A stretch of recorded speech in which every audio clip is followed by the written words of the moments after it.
Hi,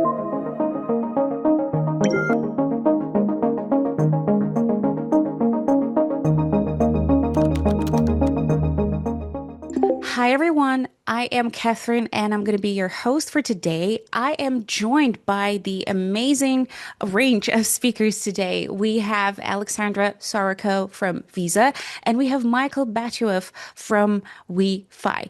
This is going to be an amazing conversation about mostly stable coins, but a little bit of a other flair, I think, and I hope. So I hope you will enjoy what we have to say and you will find this very useful. Alexandra, Michael, hi. Thank you so much for joining us. Hi, Catherine. Thanks for having us. So, do you want to tell a little bit about yourself, maybe a one-liner about your previous background and why listeners and or viewers should listen and or view you? Okay, so I'm Alexandra Soroko, about 15 years or so in payments, now working for Visa and in a team which is called Growth Products. That means we're taking care of something like very innovative at Visa and forward-looking technologies like stablecoins. Thank you. That was a very efficient one-liner. You must have done a lot of panels. Michael, your turn. Yeah, hi everyone. My name is Michael. Previously, I was part of the Visa team and was responsible for a digital innovation in a region.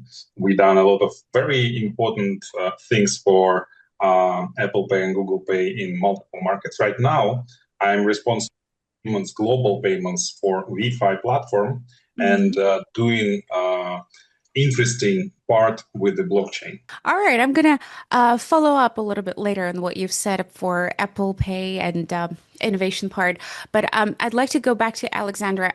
You've been at Visa for over 10 years, is that correct? Correct. All right, so what do you think is the most surprising thing about working for a company like Visa for so long? Because it feels very corporate.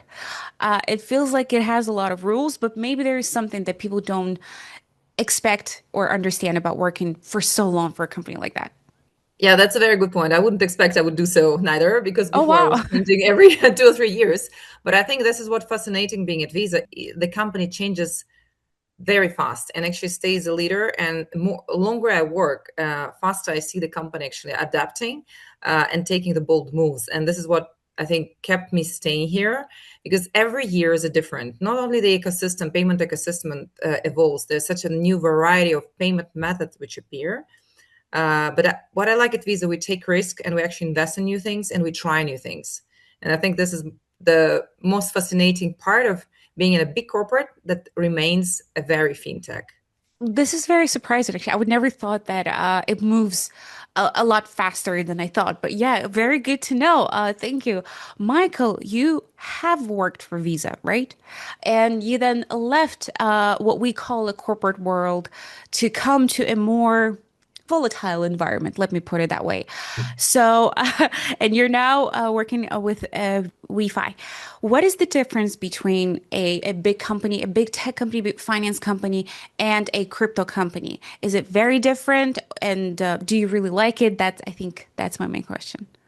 Yeah, I really like it. And what I can share with you is that there's a kind of a shift of mindset. So in traditional finance, you work with a very big ecosystem, permissions, and there are a lot of intermediaries you need to take care of.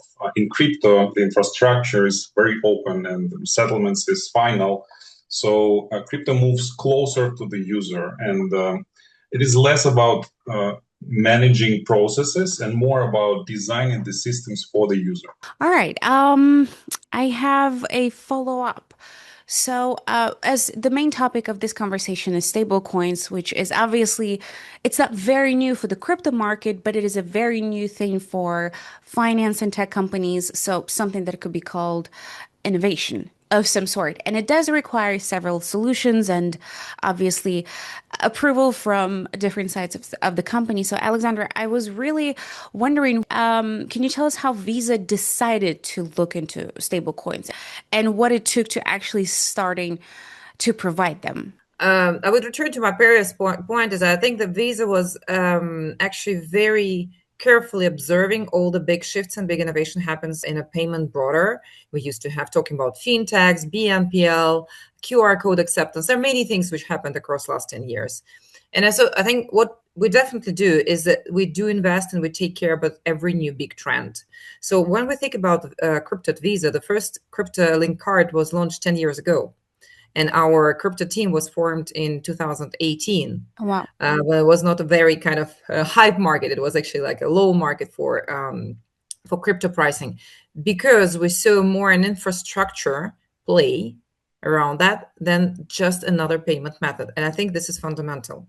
So we today see stablecoins as at the same time an infrastructure layer that improves and it can enhance the backend of how money moves globally, at the same time being another payment method. So that's why it combines two of the